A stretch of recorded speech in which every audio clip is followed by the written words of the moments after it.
我係黃英琦，我係梁文道，我係邵家臻，我係金金，我係林華立，我係利東街重建項目嘅金太。何秀蘭係一個每一日都喺度身體力行實踐民主嘅朋友，能夠咧直流而上，講出一啲人哋講唔到嘅嘢，係一個好有 integrity 嘅人，而呢樣嘢係今日我哋對一個政治人物所能夠擁有嘅最高嘅品質嘅要求。而家嘅政府以強勢壓弱勢，而家嘅社會以人多蝦人少。我最早咧同佢開始有來往、開始有接觸嘅時候咧，係喺一啲唔會有記者去、唔會有鏡頭跟嘅一個場合。喺過往呢幾年裏邊，我發覺佢對於重建項目好有心，亦都希望喺政策上面做到一啲嘢，為嘅係幫唔同嘅弱勢社群發聲，爭取權利，令到我哋每一個人都可以為我哋嘅社區發展出一分力。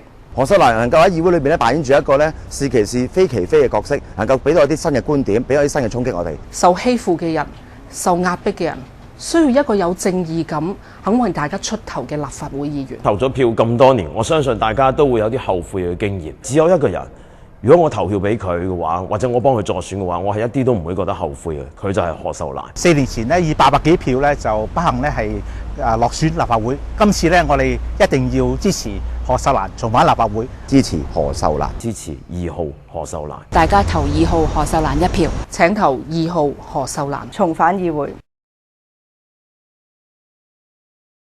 各位港島區選民，大家好，我係公民起動嘅何秀蘭。4年前因為協調失誤，我係以好些微票數之差離開咗議會。今次我決定參選，請大家支持何秀蘭重返議會。